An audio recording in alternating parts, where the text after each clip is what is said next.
So I was on the way home from work today, starving, hungry, and absolutely tired. And when I got home, I had pork crackling, microwaving in the microwave, and I had beef mince, microwaving in the microwave. And when it came out, I put some salt on there. And a first bite after 6 hours.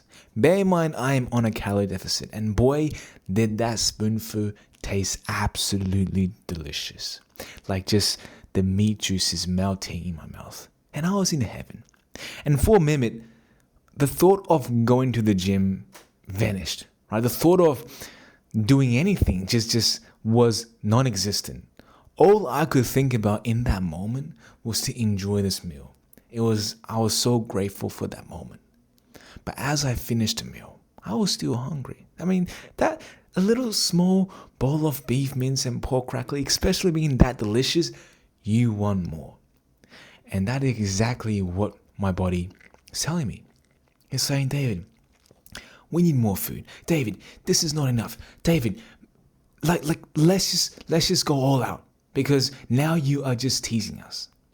And for a minute, I was thinking about just throwing my whole life away. I was thinking about just binge eating. I was thinking about eating all the food in my fridge and just screw gym, right? Screw gym today, because what is my mind telling me? That David, you could always go tomorrow. That David, it's already late. David, you came back from work. David, you are tired. So maybe just put it off. And I thought about it. I hesitated. That maybe I should just not go. Maybe I should just not do anything but listen to my mind and throw all my progress away. But I couldn't. And my attempt to try and fight myself, my attempt to fight these urges were, quite honestly, pretty difficult. But I said, no. David, just wear your gym clothes. David, just get ready. David, drink some water and just get your ass outside of your front door and just walk to the gym. Right? Don't think about anything. Don't think about whether you're tired. Don't think about whether or not you'll perform good or not at the gym. Don't measure yourself based on your performance yesterday. And honestly, don't measure yourself on what would happen tomorrow. But in this moment, you have to overcome these urges. In this moment, you can't think about what your mind is telling you to do. So I walked, and I tapped in, I scanned into the gym, and I sat there on the fly machine. I was still thinking about, I'm too tired, or I'm too sluggish, I won't perform good. But then I started to get warmed up, I started to do some flies, and then first goes my working set. I was weak, I was fatigued, but I said, screw it.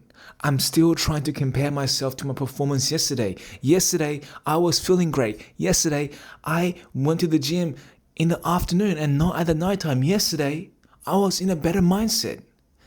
I cannot keep measuring myself like if I was still in yesterday. So I said, you know what? Let me just stay in the present, get my focus. Let me just take some deep breath. So I did. I inhaled for 4 seconds. I hold it in for 4. And I exhale for 4. I was doing triangle breathing techniques. I was doing these box breathing techniques. But yet I was still not feeling like I am in the right headspace. But it was an on and off battle with myself internally, trying to just push myself through and be present. And the magical thing is, towards the end of the workout, I was feeling great. Towards the end of the workout, I was feeling great because I was doing okay. And that is something we have to just understand sometimes. To show up is better than just skip out. Even if you show up not performing your absolute best, even though you show up today not surpassing yourself yesterday, showing up is better than skipping out on today. Showing up and sticking with your goals, sticking with your words, and just ignoring your internal self-dialogue, this internal conflict trying to keep you below yourself, trying to pull yourself down, trying to self-sabotage your future dreams and your present life. You cannot listen to yourself. Because funny enough, guys, we can't trust our internal self. We cannot trust it because it will always find ways to self-sabotage when life is going great for us. It will always compare ourselves from the person we were before, or perhaps for the person we may or may not become.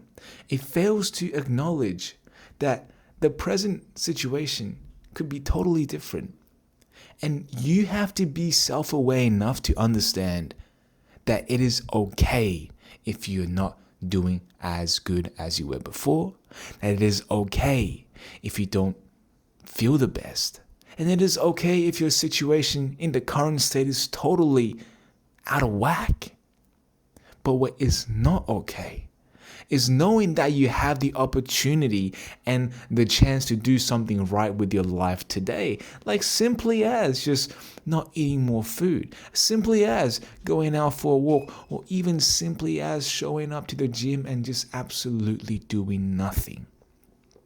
Because it is not about how you do the thing that matters. It's about overcoming your internal state. It's about building the track record of you controlling your mind and not letting your mind control you. So, with that being said, I hope you guys had learned something from this. But if not, like always, I'll be here for you guys tomorrow. But until then, good night.